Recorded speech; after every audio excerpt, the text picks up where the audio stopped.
Sanary-sur-Mer, une petite ville dans le sud-est de la France, entre Toulon et Marseille. Marie-Astrid, 32 ans, et Didier, 31 ans, attendent la venue non pas d'un, mais de 2 bébés, dont ils n'ont pas voulu connaître le sexe. Une véritable surprise pour ce programmateur de caisse enregistreuse et cette infirmière en maison de retraite qui souhaitaient agrandir leur famille, mais ne s'attendaient vraiment pas à accueillir des jumeaux.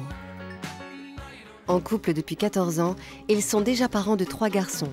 Louis, 6 ans, Augustin, 4 ans et Ézéchiel, 3 ans. 2 mois avant la date prévue pour la naissance des jumeaux, toute la famille prépare consciencieusement l'arrivée des bébés qui dormiront au début dans la chambre de leurs parents. Le père de Marie-Astrid a tenu à fabriquer lui-même le berceau double et sa femme s'est occupée du linge.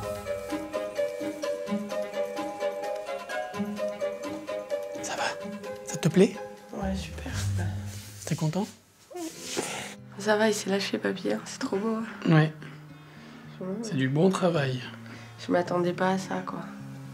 Mais pas à quelque chose d'aussi beau, d'aussi noble. C'est vraiment magnifique. Un super cadeau qu'il a fait au petit homme. Oui. Normalement, on a un berceau de famille à la maison. Et là, vu que c'est une naissance un peu particulière, parce qu'il y en a 2, mon papa a confectionné un berceau double pour les jumeaux, pour qu'ils puissent être ensemble. Et puis je sais que ça a demandé beaucoup de temps et d'énergie à papa, de patience à ma maman. Tant que le berceau soit fait, et c'est une belle surprise. C'est magnifique. Moi-même, je ne savais pas que ça serait un berceau double. Donc on est super contents.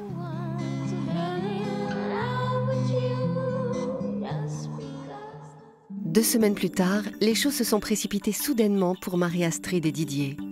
À peine 7 mois et demi de grossesse, la jeune femme a été prise de fortes contractions. C'est donc avec 6 semaines d'avance que Marie-Astrid a mis au monde, sans césarienne, 2 petits garçons, Calixte et Étienne. Respectivement 44 et 46 cm pour seulement 2,2 kg. Et oui, toujours pas de petite fille pour la famille. 3 heures après leur naissance, leurs parents ne les ont toujours pas revus. L'équipe médicale a dû les prendre en charge car leurs poumons sont encore immatures. Étienne en particulier a des difficultés respiratoires. Avec beaucoup de tact pour ne pas trop les inquiéter, sœur Marie-Amélie, qui est aussi sage-femme, doit annoncer la mauvaise nouvelle aux parents. Ouais, ça s'est bien passé. Maintenant, je vais aller voir mes petits hommes. Alors, on va aller voir surtout Calixte, parce qu'Étienne, il a encore la radio, il a encore... Ah, d'accord. Voilà. Il fait un peu des canailleries, donc... Ah mince. Mais voilà, mais C'est un peu dur. Voilà, il a un peu de mal à arriver, mais c'est normal qu'il est en avance. Ouais. Vous avez dit. Marie-Astrid veut absolument aller voir ses enfants, mais elle est encore sous l'effet de la péridurale 3 heures après avoir accouché. Il faut donc l'aider à se déplacer. C'est séparément et à travers les parois de couveuse que Marie-Astrid et Didier vont découvrir leur bébé. En même temps, quand vous accouchez prématuré, vous savez bien que vous ne pourrez pas les avoir dans les bras, quoi, tout de suite. Même si c'est super dur, que c'est pénible, que ça fait mal, parce que c'est nos enfants. Dans un premier temps, c'est le petit Calixte que les parents sont autorisés à voir. Bonjour ma puce, oh oui mon trésor. Oui, maman elle est fière de toi. Oh oui ma puce. Oh là là là là là. Ouais. Oh là là, petit trésor.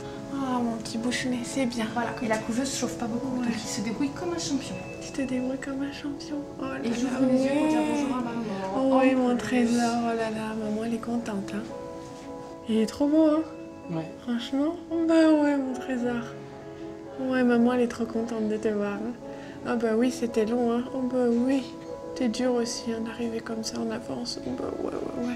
Hein? Après, on va aller voir un peu ton frère. Hein? Bah oui, tu dois te demander où il est, hein? On va aller voir ton frère aussi. Très beau. Je l'ai trouvé très beau, ce petit garçon. C'est vrai que quand on le voit, c'est très très beau. Ça donne chaud au cœur. Rassurés, ils vont maintenant aller voir Étienne, le jumeau sorti en premier, mais dont l'état de santé est pour l'instant plus problématique.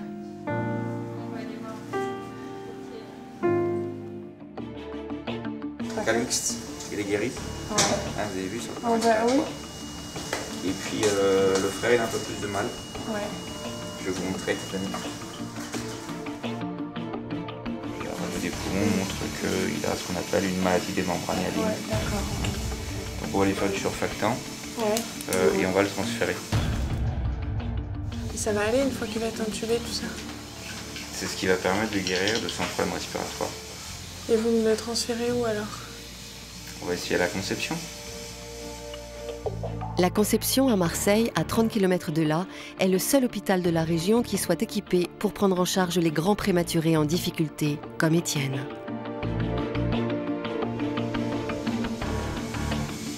On pourrait très bien essayer de le garder, mais après c'est toujours un risque de vouloir... je pense que c'est pas assez prudent de le faire. Moi je ne vais pas y aller sans lui. Ce sera un séjour très court de toute façon. Mais je ne vais pas le laisser tout seul, vous imaginez, il va être tout seul sans nous? Moi, en fait, il y a tout qui a défilé dans ma tête, toutes les questions d'un coup. Et s'il respire pas, et si. Etienne n'était pas bien, on allait l'emmener, combien de temps il allait rester, qu'est-ce que ça pouvait engendrer, où ça pouvait aller.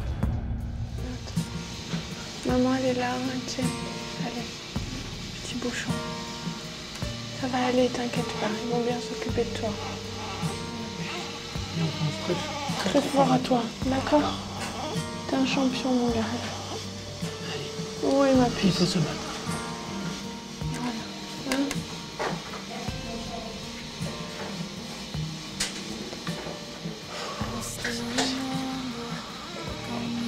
Maman, elle t'aime très fort, hein? D'accord? Voilà.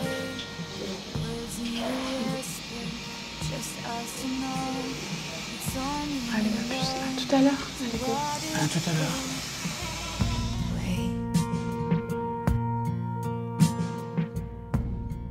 J'étais contente de les voir, mais c'est vrai que j'aurais bien aimé que Etienne soit aussi bien que Calixte et qu'il n'y ait pas de soucis, parce qu'on voit petit père qu'il a l'air fatigué quand même, Etienne. Alors, on voit bien la différence entre les deux. Sœur Marie-Amélie, la sage-femme qui a suivi l'accouchement, vient expliquer les événements à Marie-Astrid et Didier. Ils sont d'autant plus inquiets qu'ils ont déjà vécu ce stress avec Louis, leur fils aîné, qui était né lui aussi avec plusieurs semaines d'avance et qui a souffert de problèmes psychomoteurs.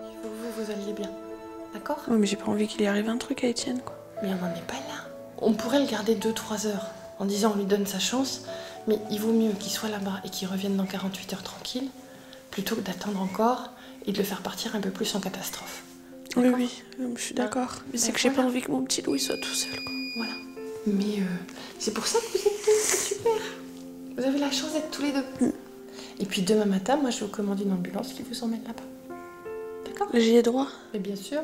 Comme ça, on se rejoint demain matin là-bas. Voilà. Et nous, on veillera sur Calix en attendant.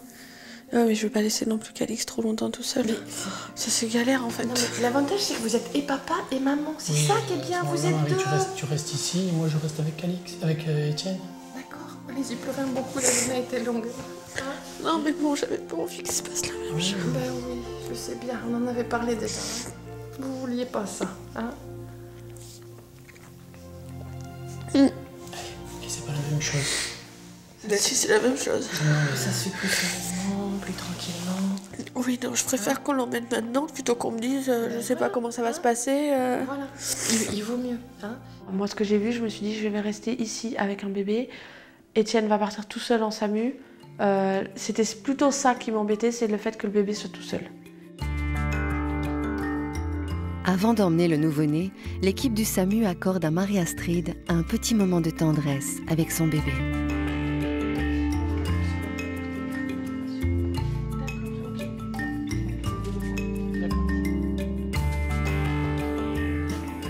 « 8 heures seulement après leur naissance, les jumeaux sont donc déjà séparés. Étienne est emmené au service de réanimation néonatale de l'hôpital de la Conception à Marseille, à 30 km de sa maman et de Calixte. Restés dans la chambre, Marie-Astrid et Didier sont d'abord un peu sonnés. Mais très vite, ils se ressaisissent. Ils sont désormais parents de 5 garçons et doivent aussi gérer les 3 aînés restés à la maison qui sont pour l'instant gardés par une jeune fille au père. Ça va aller, toi? Et toi? Je vais te harceler au téléphone. Tu me réponds. Non, c'est pas ça.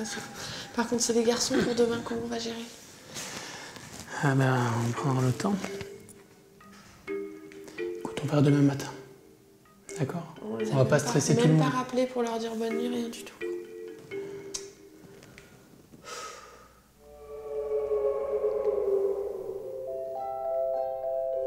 Dans quelques heures, Didier va partir pour Marseille rejoindre leur petite Étienne. Marie-Astrid, elle, aimerait bien au moins que Calixte, le bébé qui se porte bien, soit près d'elle. Si Calixte il continue comme ça, je pourrais presque l'avoir bientôt avec moi. On va voir si c'est possible. Je dis pas ni oui ni non, c'est possible. Dans les 48 heures, 3 jours, il se débrouille comme un chef. Ouais, non, mais j'aimerais bien qu'Étienne arrive à se débrouiller comme un chef aussi. Par contre, ma soeur, Didier peut rester toute la nuit à la conception, normalement, il n'y a pas de souci. Pas de problème. Pas de souci. Non, parce qu'il va pas dormir dans la voiture. Non, mais en même temps, il faudra peut-être dormir aussi un peu. Immobilisée dans sa chambre d'hôpital, Marie-Astrid confie à Didier la tâche de veiller sur leur bébé. Tu m'appelles dès que tu l'as vu? Oui, ça va, y a pas de problème. À tout à l'heure. À tout à l'heure. Tu lui fais un gros bisou pour moi, parce que je pense qu'ils te laisseront te toucher. T'inquiète pas. Un gros câlin de maman. Et tu lui dis qu'on prend soin de son frère, que son frère va bien. Ok. C'est vrai qu'après c'est un petit peu la panique. Marie dit... Enfin, elle se met à pleurer un petit peu. Et moi, c'est vrai aussi, je suis un peu paniqué, mais je sais que ça va bien se passer. Étienne doit être hospitalisé dans un service spécialisé pour qu'on lui administre du surfactant, une substance naturellement produite lors des derniers mois de grossesse et qui permet aux poumons d'un bébé de bien fonctionner. Après une journée bien éprouvante, la première nuit avec leur bébé va être longue pour les parents. Didier se met en route pour Marseille, où il va rejoindre Étienne, tandis que Marie-Astrid reste à la maternité auprès de Calixte. 24 heures après leur naissance, le pédiatre néonatal vient apporter des nouvelles des jumeaux à Marie-Astrid. En tant qu'infirmière, la maman comprend parfaitement la situation. Je vous donne des nouvelles de vos enfants. Ah bah oui, je veux bien, s'il vous plaît. Donc, ils ont une évolution tout à fait différente. Hein. Vous avez vu, petit Calixte, lui, il a eu juste 2 heures de CPAP et puis on a pu lui retirer. Et là, il respire très bien, il est tout beau, tout rose dans sa couveuse. Il a même commencé à manger. Et puis le frère Étienne, par contre, il a fait ce qu'on appelle la maladie des membranes hyalines. Hein, c'est-à-dire que ça arrive chez un certain nombre de prématurés à ce terme-là. C'est-à-dire que on était obligé de lui faire de l'intuber, lui faire du surfactant et puis de le transférer en maternité niveau 3. D'accord, mais vous êtes confiant, normalement, ça devrait se passer correctement. C'est le scénario le plus probable. Maintenant, on ne peut jamais dire à 100% que tout va se passer bien. D'accord. Et pour Calixte, il faut compter combien de temps à peu près avant qu'il puisse revenir avec moi?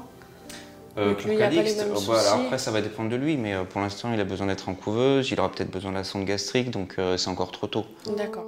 L'état de santé des bébés se stabilise lentement, mais il y a toujours des risques. Et cette première nuit avec les jumeaux séparés n'a pas été de tout repos pour les parents. Je suis resté toute la nuit là-bas, toute la nuit et jusqu'à 7 h du matin. Et en fait, j'ai très peu dormi. Je le regardais, comment il respirait. De son côté, Marie-Astrid a passé la nuit auprès de Calixte. 24 heures seulement après avoir accouché, elle a malgré tout souhaité aller voir Étienne à Marseille, qu'elle n'a pas revu depuis son transfert de la veille. Mais la maman n'a que peu de temps pour parcourir les 30 km qui la séparent de son bébé et passer un moment auprès de son fils avant de devoir revenir auprès de Calixte pour son repas. Ben là, en fait, ça va être un tout petit peu la course, mais on va essayer quand même de prendre son temps. J'ai à peu près 1 heure devant moi pour profiter d'Étienne, donc on va vraiment profiter pendant 1 heure. Et dans 1 heure, il faut que je reparte parce que Calixte devrait avoir son repas et du coup, ça serait bien que je puisse y assister aussi, quoi. Marie-Astrid ne perd pas de temps et se dépêche de rejoindre son fils. Le papa est encore sur place et a tenu à immortaliser ses retrouvailles. Et une très bonne surprise attend la maman. Étienne n'est plus intubé. Il peut même sortir de la couveuse pour un premier pot à pot.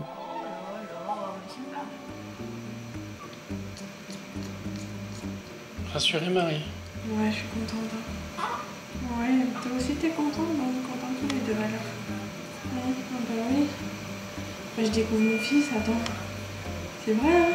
Et toi, ce soir, tu vas découvrir Calixte? Du coup, vous mettez le cordon dedans, vous mettez dehors? Je le mets dedans, mais je mets la petite compresse pour protéger, comme ça ne passe pas.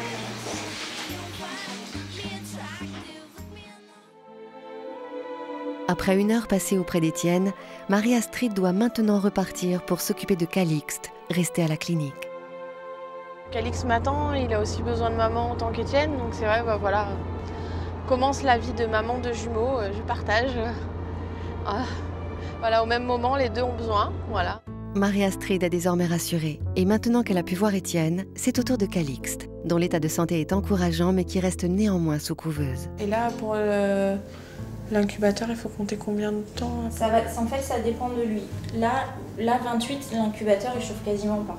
D'accord, donc ça, là, il est bien. Ça, c'est plutôt positif. D'accord. Après, ok. le risque, si on le sort trop rapidement de l'incubateur, c'est qu'il va consommer de l'énergie pour réguler sa température et non pas pour grossir. Ah oui, donc c'est peut-être Voilà. pas top non plus, quoi. Donc, il faut peut-être pas trop se précipiter à le sortir de Ouais, l'incubateur, quitte d'accord. à le laisser 24 heures de plus, même Ouais. si l'incubateur chauffe pas. Et au moins, on lui laisse toutes ses chances pour Ouais, grossir. pour grossir après. Voilà. Tiraillée entre ses 2 bébés, dans cette situation difficile, Marie-Astrid sait qu'elle peut compter sur son époux pour la soutenir. C'est vrai que moi j'étais stressée, Didier je pense qu'il était stressé aussi, mais qu'il l'a pas montré. Didier l'a vécu plus sereinement, en sachant quand même tout ce qui pouvait arriver. Marie-Astrid et Didier tentent de surmonter ensemble cette épreuve. Et les parents doivent aussi prendre en considération leurs 3 grands garçons qui n'ont toujours pas vu les bébés. Quelle sera la réaction des plus grands en découvrant leur petit frère sous couveuse? Regarde, il te sourit. 2 jours après la naissance des jumeaux, c'est le grand jour pour les 3 aînés qui vont découvrir pour la première fois Calixte. Le bébé prématuré peut sortir quelques heures de sa couveuse, mais il a une sonde gastrique pour s'alimenter, ce qui est impressionnant pour des enfants. Aussi, les parents vont tenter de les rassurer. Et c'est Louis, l'aîné de 6 ans, lui aussi né prématurément, qui entre en premier.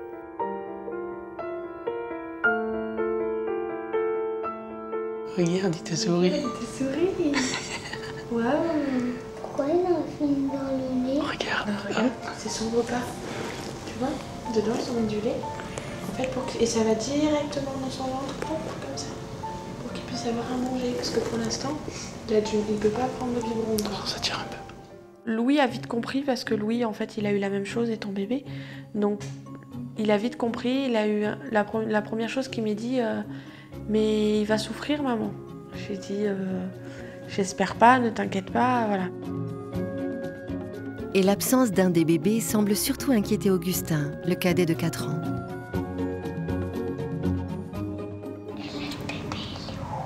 Il est où l'autre bébé? Il est où l'autre bébé? Où il est l'autre bébé? Et non, il n'est pas encore là, il est encore à Marseille. Mais mardi, papa, il vous emmènera. Mardi après-midi, vous mangerez pas à la cantine mardi. Et puis papa, il viendra vous chercher et vous viendrez me voir. Et vous viendrez voir Étienne et Calixte. D'accord? C'est désormais au tour d'Ézéchiel, 3 ans, qui n'est plus le petit dernier, de venir découvrir Calixte. T'es content alors? Encore 2 frères? 5 garçons? Waouh! Oui, c'est la boîte magique, la petite maison magique. Exprès pour les bébés, pour qu'ils grandissent bien, tu vois? Où il fait bien Chaud. bien chaud. En attendant que tous les membres de cette grande famille puissent être réunis d'ici demain, c'est tout seul que le papa doit prendre en charge la maison et les enfants qui ont encore un peu de mal à réaliser ce qui s'est passé avec les jumeaux. Papa, quand ils sont partis à l'hôpital de Marseille? Il est parti hier soir vers 10h30, 11h. Avec toi?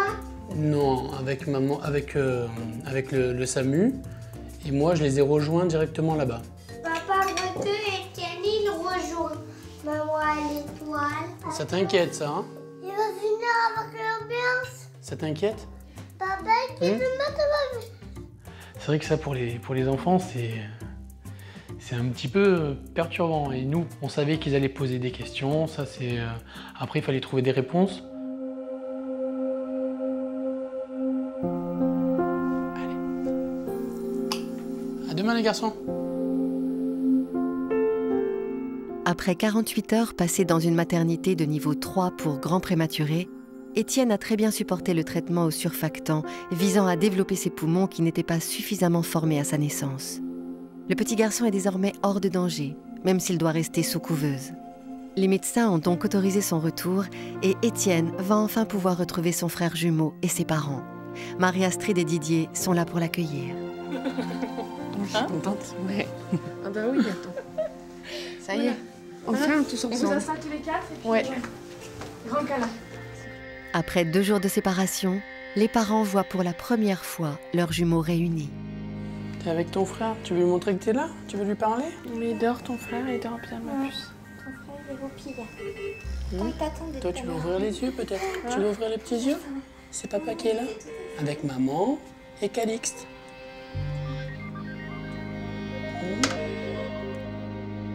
Le papa est maintenant rassuré et profite enfin de ses bébés. C'est très... C'est vrai que c'est très petit. C'est bien d'avoir son fils avec soi. En sécurité.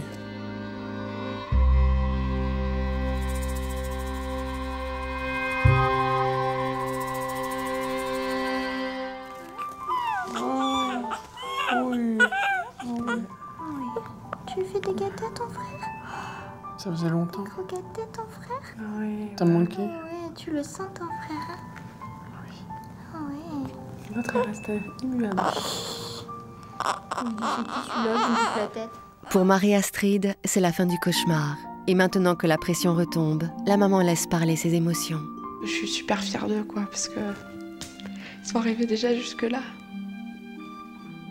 Voilà. Les larmes, ça veut tout dire. Donc je les aime déjà très fort et voilà, quoi. Je leur souhaite aussi bonne chance. Il commence à griffer, je trouve. Il a les ongles qui griffent, ouais. Donc il... Il fait ça? Ouais. Mais je t'ai dit, il fait ça et après... Non, à chaque fois qu'on parle, il appuie avec sa main. Ça lui plaît pas ce qu'on se raconte ou quoi? Ouais. Ça veut dire qu'il écoute. Calixte et Étienne vont bien et sont désormais réunis. C'est la fin du cauchemar pour leurs parents qui peuvent désormais penser à l'avenir.